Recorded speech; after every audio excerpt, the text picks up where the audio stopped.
वालेकुम व्यूवर्स, आज हम स्टार्ट करेंगे एक्सरसाइज 1.1 क्वेश्चन नंबर एक्सरसाइज 1.1 का question number 1 that is identify each of the following as a rational और इरैशनल नंबर। रैशनल और इरैशनल का कॉन्सेप्ट हम लास्ट लेक्चर में ले चुके थे और उसमें ये बताया गया था कि रैशनल और इरैशनल के आगे फर्दर टाइप्स भी डिस्कस की थी हमने कि वो क्या होती हैं, टर्मिनेटिंग और non terminating, recurring decimal numbers, और इसके अलावा हमने फर्दर और भी चीजें डिस्कस की थी, एग्जाम्पल्स भी हमने डिस्कस की। तो आज हम एक्सरसाइज 1.1 का क्वेश्चन नंबर 1 स्टार्ट करेंगे और इसका फर्स्ट पार्ट है 2.353535। 2.353535 का मतलब है कि डेसिमल पॉइंट के बाद जो हमारे पास डिजिट्स हैं वो रिपीट हो रहे हैं।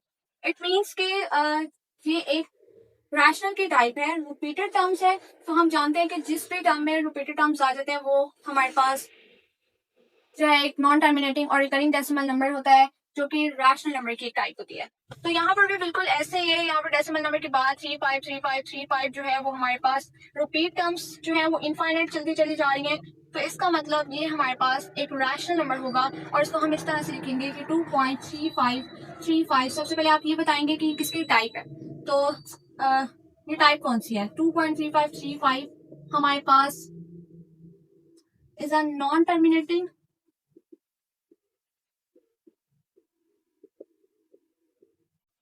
And recurring. इसका दूसरा नाम है रिकरिंग डेसिमल नंबर, जो कि किसकी टाइप है? ये हमारे पास therefore it is a rational number. ठीक है, ये हमारे पास रैशनल नंबर है जो कि जिसकी टाइप होती है नॉन टर्मिनेटिंग और रिकरिंग डेसिमल नंबर। तो therefore it is a rational number.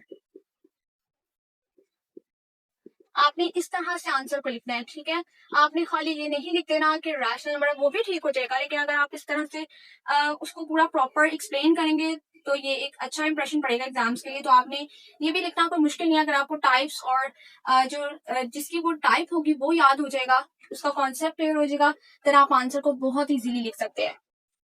Next हमारे पास सेकंड पार्ट है। सेकंड पार्ट है हमारे पास 0.66 0.6 बार। अब 6 के ऊपर जो है वो बार है, इट्स मीन कि ये 6 नंबर भी जो है डेसिमल पॉइंट के बाद रिपीट हो रहा है। तो इट्स मीन कि ये हमारे पास 0.66666 and up to so on है। तो इसका मतलब है कि ये भी एक नॉन टर्मिनेटिंग और रिकरिंग डेसिमल नंबर है जो कि रैशनल नंबर की टाइप है। तो बिल्कुल सेम इसका आपने ऐसे स्टार्ट करना है, सेम आंसर इस तरह से स्टार्ट करना है कि 0.6 बार आगे further is a non terminating and यही सारा आपने लिख दिया, non terminating and recurring decimal number, therefore it is a rational number. सारा आपने यहाँ पर भी आंसर में वही लिख देना। तो ये हमारे पास 0.6 का आंसर हो जाएगा। नेक्स्ट हमारे पास क्वेश्चन है, थर्ड पार्ट है।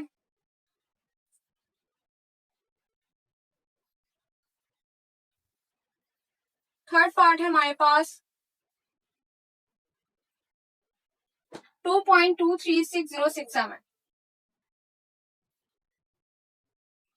2.236067 and up to so on. यानी कि जो नंबर है हमारे पास ये जो है इनफाइनाइट है, यानी ये टर्म जो है वो चलती चली जा रही है, ये नंबर्स रुक नहीं रहे हैं अब डेसिमल पॉइंट के बाद। और एक और इसमें फर्क ये है, जिस तरह से पहले दो क्वेश्चन थे उसमें डेसिमल पॉइंट के बाद थी वो नंबर रिपीट हो रहे थे, यहाँ पर डेसिमल पॉइंट के बाद नंबर्स रिपीट नहीं हो रहे हैं, डिफरेंट नंबर है। टर्म जो है वो रिपीट नहीं हो रही है, इनफाइनाइट भी है, डिफरेंट नंबर भी है। तो इट्स मीन ये जो कॉन्सेप्ट था ये किसका था? ये इरैशनल का कॉन्सेप्ट था, जिसके हमारे पास दूसरा नाम यानी इसकी जो टाइप थी वो थी नॉन टर्मिनेटिंग और नॉन रिकरिंग डेसिमल नंबर। ठीक है, तो ये इरैशनल की टाइप हम ऐसे लिखेंगे कि 2.236067 and up to so on is a non terminating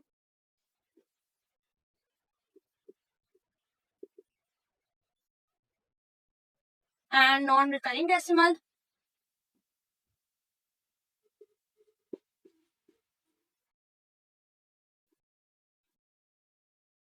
Therefore, it is a rational number.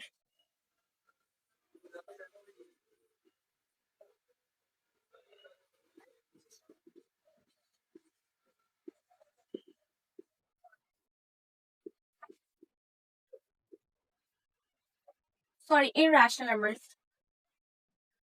आप यहाँ पर irrational कर दें, एक irrational टाइप। ठीक है, हमारे पास ये 2.236067 एक नॉन टर्मिनेटिंग और नॉन रिकरिंग डेसिमल नंबर है, जो कि हमारे पास इरेशनल की टाइप होती है। नेक्स्ट हमारे पास जो क्वेश्चन है वो है 4, दैट इज √7।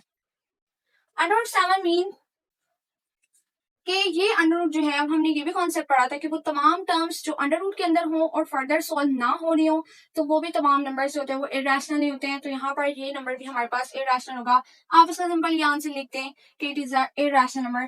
फर्दर अगर आप इसको और अच्छे से एक्सप्लेन करना चाहते हैं तो इसका इस तरह से लिख दीजिए कि it is a non terminating and non recurring decimal number, therefore it is a irrational number. तो ये भी हमारे पास इरेशनल है। ये भी मैं आपको बताती हूँ कि ये कैसे इरेशनल है, क्योंकि यहाँ पर अगर √4 होता, फिर फॉर अगर यहाँ पर √4 होता या √6 होता, 4 होता या √6, तो √4 हमारे पास आगे फर्दर सॉल्व हो जाता है, ये 2 आ जाता है। ठीक है, ये 2 आ जाता है। अब 2 जो है वो सॉल्व हो गया, तो ये 2 हमारे पास एक रैशनल नंबर बन देगा। लेकिन अगर ये 5 होगा या √3 होगा तो ये फर्दर आगे सॉल्व नहीं हो सकता। अंडर पे कोई ना कोई वैल्यू बचेगी, तो वो वैल्यू जो अंडर में बच जाती है, अंडर के अंदर होती है और आगे सॉल्व नहीं हो सकती, उन टर्म्स को हम कहते हैं इरेशनल नंबर। तो यहाँ पर √7 भी हमारे पास एक इरेशनल नंबर होगा। आगे हम डिस्कस करते हैं नेक्स्ट पार्ट को, जो कि हमारे पास है 5th पार्ट।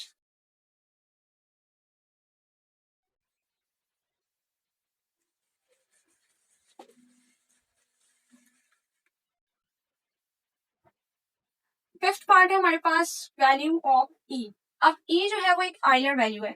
आइलर वैल्यू मतलब जिसके लिए हमारे पास जो पीछे एग्जांपल भी हम पढ़ के आ चुके हैं कि आइलर की वैल्यू जो होती है वो हमारे पास होती है 2.7, 2.71 से 8281 further and up to so on. ठीक है, ये हमारे पास एक आइलर वैल्यू होती है। तो आइलर मेथड की जो आइलर नंबर है हमारे पास, ये एक आइलर नंबर है। आइलर नंबर की जो वैल्यू है वो भी अब हमें बतानी है कि ये कौन सी है। अब देखिए यहाँ पर भी डेसिमल पॉइंट के बाद जो नंबर इसके रिपीट हो रहे हैं वो एक तो सेम नहीं है, दूसरा रिपीट नहीं हो रहे हैं, तीसरा यहाँ पर इनफाइनाइट जा रहे हैं। तो ये कौन सी टर्म होती है? ये हमारे पास टाइप बनती है, एक इरेशनल की टाइप बनती है जो कि नॉन टर्मिनेटिंग और रिकरिंग डेसिमल नंबर है। तो हम इसको भी बिल्कुल इस तरह से लिखेंगे कि E is a non terminating, non terminating आप यहां तक भी लिख सकते हैं, नॉन टर्मिनेटिंग डेसिमल नंबर।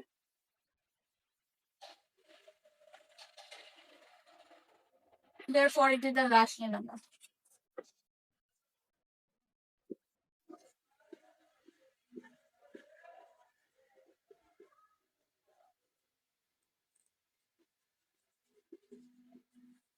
ठीक है, therefore it is a rational number। अब हमारे पास इस तरह से इसका भी आंसर आ जाएगा। नेक्स्ट हमारे पास जो वैल्यू है वो है पाई। अब पाई की जो वैल्यू होती है पाई, अब पाई की जो वैल्यू होती है वो भी हम जानते हैं 3.14 and something up to so on ये वैल्यू चलती है, लेकिन हम जस्ट इसको 3.14 से ही शो करते हैं। तो ये पाई की जो वैल्यू होती है ये चलती चली जाती है 3.14, 15, 26 and something up to so on. तो यहाँ पर पाई की भी जो वैल्यू है वो डेसिमल पॉइंट के बाद यहाँ पर मैं लिख देती हूँ 3.14, 1.1592 and up to so on, ये चलती चल जाती है। तो यहाँ पर भी डेसिमल पॉइंट के बाद जितनी भी वैल्यूज है वो रिपीट नहीं हो रही, इनफाइनाइट जरूर है, डिजिट्स भी चेंज है। तो ये भी हमारे पास कौन सी टाइप होगी? ये भी हमारे पास बिल्कुल यही टाइप होगी। E is a non terminating decimal number, therefore it is a irrational number. Sorry, irrational आना था, यहाँ पर मिस्टेक हो गई, इरेशनल नंबर। तो बिल्कुल इसी तरह से pi is a non terminating decimal number, therefore it is a irrational number. तो यहाँ पर भी आप पाई पहले लिख के देन आगे सारा यही टर्म लिख देंगे, आंसर लिख देंगे जो हमारे पास होगा। 5 का है तो वही आंसर आप 6 में लिख देंगे। नेक्स्ट अब हमारे पास क्वेश्चन है 5 प्लस √11। नेक्स्ट हमारे पास है 7th part, that is 5 plus √11। अब 5 प्लस √11 भी एक ऐसा नंबर है जो फर्दर सॉल्व नहीं हो सकता। आप देख सकते हैं अगर आप इसको कैलकुलेटर में करें 5 प्लस √7 तो एक डेसिमल नंबर आएगा और एक इनफाइनाइट नंबर डेसिमल पॉइंट के बाद आएगी। तो ये भी एक ऐसा नंबर है जो फर्दर सॉल्व नहीं हो सकता। तो आप इसको भी इसी तरह से लिखेंगे कि 5 प्लस √11 is a non-terminating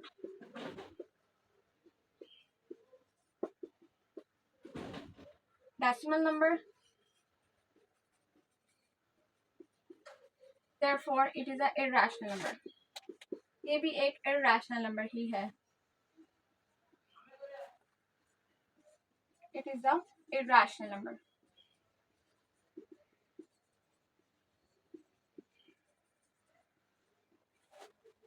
ये भी हमारे पास इसका इस तरह से आंसर लिखेंगे। नेक्स्ट है हमारे पास 8 क्वेश्चन। 8 भी बिल्कुल सेम इसी तरह का ही है, √3 प्लस √13। √3 प्लस √13 ये भी एक ऐसा नंबर है, अगर आप इसको ऐड करें तो ये ऐड नहीं हो सकता। फर्दर अगर आप इसको ऐड करके भी आप इसका जो है क्या कैलकुलेट करेंगे, आप इसको कैलकुलेट करेंगे तो आपकी जो वैल्यू है ये डेसिमल नंबर में आएगी। डेसिमल नंबर मीन्स कि डेसिमल पॉइंट में आएगी, और डेसिमल पॉइंट के बाद वाली जो वैल्यूज है वो इनफाइनाइट होंगी। तो ये भी एक ऐसा नंबर है जो इनफाइनाइट टर्म्स के साथ है और रिपीटेड वैल्यूज भी नहीं है इसमें। तो यहाँ पर ये भी बिल्कुल इस तरह से हम लिखेंगे कि √3 प्लस √13। आगे फर्दर सारा जो आंसर है वो ये वाला ही आएगा, √3 प्लस √13 लिखकर आपने आगे लिख देना is a non terminating decimal number, therefore it is a irrational number. तो यहाँ पर भी ए का आंसर बिल्कुल 7 के सिमिलर ही है। नेक्स्ट अब हम पार्ट करते हैं दैट 15/4, क्योंकि हमारे पास 9 पार्ट है। 15/4, 15/4 को जब आप डिवाइड करते हैं तो ये भी एक ऐसा नंबर है कि ये जो है वो स्टॉप हो जाता है। 15/4 को जब आप यहाँ पर डिवाइड करके देख लें, आप कैलकुलेटर में करके देख लें, मैं आपको यहाँ पर ही कर देती हूँ। 4 3 12 और यहाँ 5 15 में से 2 निकाले तो हमारे पास 5 में से 2 निकाले तो 3 आ जाता है। देन पॉइंट निकाले 0 आ जाएगा 30। ये एक ऐसा क्वेश्चन है जो आगे फर्दर थोड़ी देर बाद ही आपका स्टॉप हो जाएगा। तो 4 के बाद हमारे पास 4 से छोड़ा गया था 4 7 28, तो 30 में से 28 निकाले देन 2 आ गया, दोबारा से हमने 0 लगाया 20, देन 4 5 20। तो ये हमारे पास एक ऐसा जो है वो फ्रैक्शन में नंबर है जो कि खत्म हो गए फाइनाइट टर्म के साथ, ठीक है। 3.75 इसका हमारे पास आंसर आ गया। तो ये एक ऐसा टर्म है जो खत्म हो गई है, डेसिमल पॉइंट के 2 डिजिट्स के बाद ये टर्म खत्म हो गई, यानी इनफाइनाइट नहीं है, ये फाइनाइट टर्म है। तो फाइनाइट टर्म हमारे पास कौन सी टाइप में होती है, ये एक टर्मिनेटिंग डेसिमल नंबर, ठीक है। Terminating, it is a 15/4 is a terminating decimal number, therefore it is a rational number, क्योंकि टर्मिनेटिंग डेसिमल नंबर हमारे पास रैशनल नंबर की टाइप है। तो 15/4 जिसमें डेसिमल पॉइंट के बाद नंबर खत्म हो जाते हैं, जो है स्टॉप हो जाते हैं, तो उसको हम टर्मिनेटिंग डेसिमल नंबर कहते हैं रैशनल नंबर की टाइप में।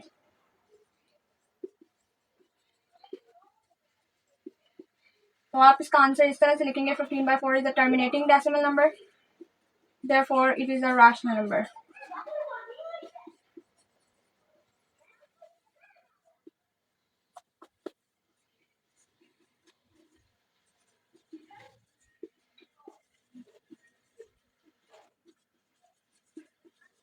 इस तरह से, ठीक है। तो ये भी हमारे पास आंसर आ गया 8 वाले का, सॉरी 9 वाले का।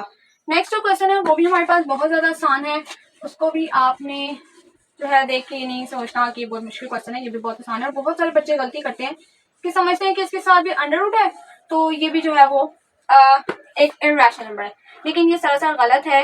ये एक इरैशनल नंबर नहीं है, ये एक रैशनल नंबर बनता है। ये कैसे अब मैं आपको बताती हूँ। 10th पार्ट है, जो पार्ट है हमारे पास 2 माइनस √2, फर्दर 2 प्लस √2। स्टूडेंट्स क्या करते हैं कि √2 है तो इट्स मीन कि ये इरैशनल है, और इसको पूरे के पूरे को इरैशनल लिख देते हैं, लेकिन ये गलत है। आपने इसको सबसे पहले फॉर्मूला एक बन रहा है, ये आप देख सकते हैं कि ये एक फॉर्मूला बन रहा है जो कि हमारे पास है a माइनस बी और a प्लस बी, जो कि आपने पढ़ा है कि a² माइनस b² इक्वल होता है a प्लस बी के और a माइनस बी के। पढ़ा है आपने, बिल्कुल पढ़ा है आपने। तो यहाँ पर यही फॉर्मूला जो है हम यहाँ पर अप्लाई करेंगे। हम इस a माइनस बी और a प्लस बी को, जो कि हमारे पास 2 माइनस √2 और 2 प्लस √2 की शक्ल में, हम इसको क्लोज कर देंगे इस तरह से, 2 का स्क्वायर इसमें, 2 के स्क्वायर माइनस √2 के स्क्वायर में।